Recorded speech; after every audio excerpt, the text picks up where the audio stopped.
Praise the Lord. Greetings to you all in the name of our Lord and Savior Jesus Christ.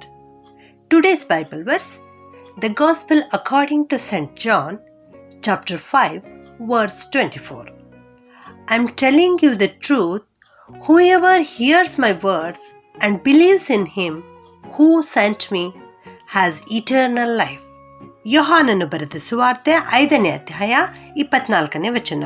ನಿಮಗೆ ನಿಜವಾಗಿ ಹೇಳುತ್ತೇನೆ, ನನ್ನ ವಾಕ್ಯವನ್ನು ಕೇಳಿ ನನ್ನನ್ನು ಕಳುಹಿಸಿದಾತನನ್ನು ನಂಬುವವನು ನಿತ್ಯ ಜೀವವನ್ನು ಹೊಂದಿದ್ದಾನೆ.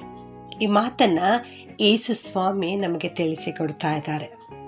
ಏನೆಂದರೆ, ನಾನು ನಿಮಗೆ ನಿಜವಾಗಿ ಹೇಳುತ್ತೇನೆ, ಅಂದರೆ ನಮ್ಮ ಯೇಸು ಸ್ವಾಮಿ ನಾನು ಸುಳ್ಳಾಡ್ತಾ ಇಲ್ಲ, ನಾನು ಸತ್ಯವಾದದ್ದನ್ನೇ ಹೇಳ್ತಾ ಇದ್ದೇನೆ ಎಂಬುದಾಗಿ ಹೇಳುತ್ತಾ ಈ ಮಾತನ್ನು ತಿಳಿಸಿಕೊಡ್ತಾ ಇದ್ದಾರೆ. ಏನೆಂದರೆ, ನನ್ನ ವಾಕ್ಯವನ್ನು ಕೇಳಿಸಿಕೊಳ್ಳಬೇಕು ಎಂಬುದಾಗಿ. ಅಷ್ಟು ಮಾತ್ರವಲ್ಲದೆ, ಮತ್ತು ಯಾರು ನನ್ನನ್ನು ಕಳುಹಿಸಿದ್ದಾರೋ ಆತನನ್ನು ನೀವು ನಂಬಬೇಕು ಎಂಬುದಾಗಿ. ಆ ರೀತಿ ನಾವು ಆತನನ್ನು ನಂಬುವಾಗ, ಆತನ ವಾಕ್ಯವನ್ನು ಕೇಳಿಸಿಕೊಳ್ಳುವಾಗ ನಮಗೊಂದು ಆಶೀರ್ವಾದವನ್ನು ಇಟ್ಟಿದ್ದಾರೆ.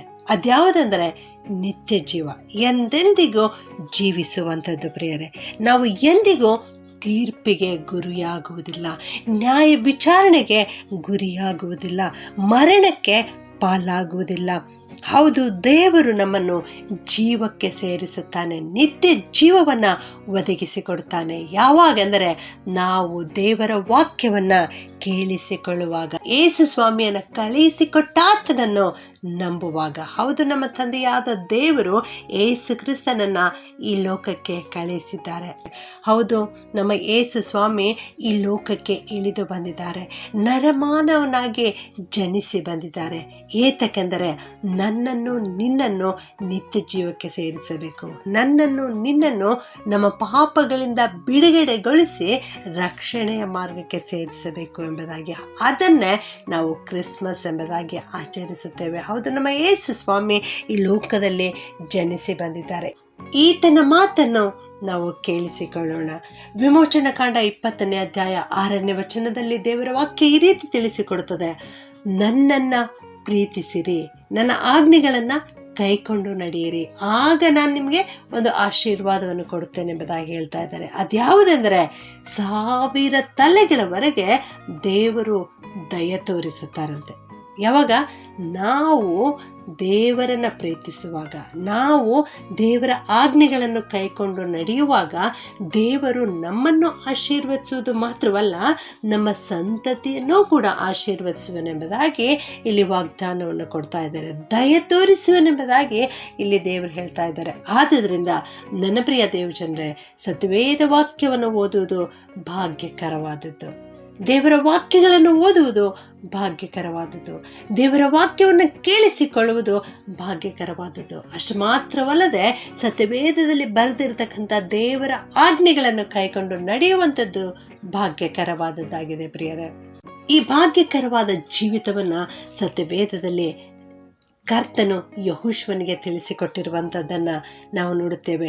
ಯೆಹೋಶುವನ ಗ್ರಂಥ 1ನೇ ಅಧ್ಯಾಯ 8ನೇ ವಚನದಲ್ಲಿ ದೇವರು ಈ ರೀತಿ ಹೇಳ್ತಾ ಇದ್ದಾರೆ, ಯೆಹೋಶುವನಿಗೆ ಈ ಧರ್ಮಶಾಸ್ತ್ರ ಯಾವಾಗಲೂ ನಿನ್ನ ಬಾಯಲ್ಲಿರಲಿ ಮತ್ತು ಹಗಲಿರುಳು ಅದನ್ನು ಧ್ಯಾನಿಸುತ್ತಾ ಇರು. ಅಷ್ಟು ಮಾತ್ರವಲ್ಲದೆ, ಅದರಲ್ಲಿ ಬರೆದಿರುವುದನ್ನೆಲ್ಲ ನೀನು ಕೈಕೊಂಡು ನಡಿ, ಆಗ ನಿನ್ನ ಮಾರ್ಗದಲ್ಲೆಲ್ಲ ನೀನು ಸಫಲನಾಗುತ್ತೆ, ನೀನು ಕೃತಾರ್ಥನಾಗುತ್ತೆ ಎಂಬುದಾಗಿ. ಹೌದು ನನ್ನ ಪ್ರಿಯ ದೇವಜನರೇ, ನೀವು ಈ ಲೋಕದಲ್ಲಿ ಸಫಲರಾಗಿ ಜೀವಿಸಬೇಕು, ಜಯಭರಿತವಾದ ಜೀವಿತವನ್ನು ಜೀವಿಸಬೇಕು, ಉತ್ತಮವಾಗಿ ನೀವು ಬದುಕಿ ಬಾಳಬೇಕು ಎನ್ನುವುದಾದರೆ ಈ ವಾಕ್ಯವನ್ನು ಕೈಕೊಂಡು ನಡೆಯಿರಿ.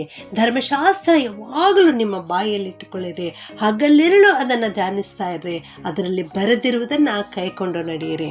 ಮತ್ತು ಬೆರೋಯ ಪಟ್ಟಣದವರು ಪ್ರತಿನಿತ್ಯ ಧರ್ಮಶಾಸ್ತ್ರವನ್ನು ಶೋಧಿಸಿ ನೋಡ್ತಾ ಇದ್ದರು ಎಂಬುದಾಗಿ ಅಪೊಸ್ತಲರ ಕೃತ್ಯ 17ನೇ ಅಧ್ಯಾಯ 11ನೇ ವಚನದಲ್ಲಿ ನಾವು ನೋಡುತ್ತೇವೆ. ಹೌದು ನನ್ನ ಪ್ರಿಯ ದೇವಜನರೇ, ನೀವು ಕೂಡ ಪ್ರತಿನಿತ್ಯ ಶಾಸ್ತ್ರ ಗ್ರಂಥವನ್ನು ಶೋಧಿಸಿ ನೋಡಿರಿ, ಸತ್ಯವೇದವನ್ನು ಶೋಧಿಸಿ ನೋಡಿರಿ, ಹುಡುಕಿರಿ, ಓದಿರಿ, ಪ್ರಾರ್ಥಿಸಿರಿ, ಅವುಗಳನ್ನು ಕೈಕೊಂಡು ನಡೆಯಿರಿ. ಆಗ ಅದು ನಿಮ್ಮನ್ನು ಸದ್ಗುಣವಂತರನ್ನಾಗಿ ಮಾರ್ಪಡಿಸುತ್ತದೆ. ನೀವು ಸದ್ಗುಣಶಾಲಿಗಳಾಗಿ ಜೀವಿಸಲಿಕ್ಕೆ ಅದು ನಿಮಗೆ ಸಹಾಯ ಮಾಡುತ್ತದೆ. ಮಹಾಭಾಗ್ಯವನ್ನು ಅದು ನಿಮಗೆ ಒದಗಿಸಿಕೊಡುತ್ತದೆ. ದೊಡ್ಡ ಆಶೀರ್ವಾದವನ್ನು ನಿನಗೆ ಕೊಡುತ್ತದೆ. ನಿನಗೆ ಜ್ಞಾನೋದಯವಾಗುವಂತೆ ಅದು ಸಹಾಯ ಮಾಡುತ್ತದೆ. ಆದುದರಿಂದ ಇಂದಿನಿಂದ ನಾವೆಲ್ಲರೂ ಸತ್ಯವೇದ ವಾಕ್ಯವನ್ನು ಓದೋಣ, ಶೋಧಿಸೋಣ, ಗ್ರಹಿಸಿಕೊಳ್ಳೋಣ, ಅದರಂತೆ ನಡೆಯೋಣ, ನಿತ್ಯ ಜೀವಕ್ಕೆ ಬಾಧ್ಯಸ್ಥರಾಗೋಣ. ಪ್ರಾರ್ಥನೆ ಮಾಡಿಕೊಳ್ಳೋಣ. ಪರಿಶುದ್ಧನಾದ ನಮ್ಮ ಪರಲೋಕದ ತಂದೆಯಾದ ದೇವರೇ, ನಿನಗೆ ಸ್ತೋತ್ರ ಉಂಟಾಗಲಿ ಸ್ವಾಮಿ. ಅಪ್ಪ, ವಾಕ್ಯವಾದ ಆತನೇ, ನೀನು ನಮಗೋಸ್ಕರ ಈ ಧರೆಗೆ ಇಳಿದು ಬಂದಿದ್ದೀಯಲ್ಲಪ್ಪ, ನರಮಾನವನಾಗಿ ಜನಿಸಿ ಬಂದಿದ್ದೀಯಲ್ಲ ಸ್ವಾಮಿ, ಅದಕ್ಕಾಗಿ ನಿಮ್ಮನ್ನು ಕೊಂಡಾಡ್ತೇವೆ ದೇವ. ನಾವು ನಿನ್ನನ್ನು ನಂಬಬೇಕು, ನಿನ್ನ ಆಜ್ಞೆಗಳನ್ನು ಕೈಕೊಂಡು ನಡೆಯಬೇಕು. ಆಗ ನೀನು ನಮಗೆ ನಿತ್ಯ ಜೀವವನ್ನು ಒದಗಿಸಿ ಕೊಡುತ್ತೆ ಅನ್ನುವಂಥ ವಾಕ್ಯವನ್ನು ಇವತ್ತು ಕಲಿಸಿಕೊಟ್ಟದ್ದಕ್ಕಾಗಿ ನಿಮ್ಮನ್ನು ಕೊಂಡಾಡ್ತೇವೆ ದೇವರೇ. ಈ ವಾಕ್ಯ ಕೇಳಿಸಿಕೊಳ್ಳುತ್ತಿರುವ ನಮ್ಮೆಲ್ಲರನ್ನ ಆಶೀರ್ವಾದ ಮಾಡು ಸ್ವಾಮಿ. ಅಪ್ಪ, ನಾವೆಲ್ಲರೂ ನಿನ್ನನ್ನು ಮಾತ್ರ ಪ್ರೀತಿಸಲಿಕ್ಕೆ ಸಹಾಯ ಮಾಡು. ನಿನ್ನ ಆಜ್ಞೆಗಳನ್ನು ಕೈಕೊಂಡು ನಡೆಯಲಿಕ್ಕೆ ಸಹಾಯ ಮಾಡು. ಪ್ರತಿನಿತ್ಯ ಸತ್ಯವೇದವನ್ನು ಶೋಧಿಸಿ ಗ್ರಹಿಸಿಕೊಳ್ಳಲಿಕ್ಕೆ ನಮ್ಮೆಲ್ಲರಿಗೆ ಕೃಪೆ ಮಾಡು ಕರ್ತನೆ.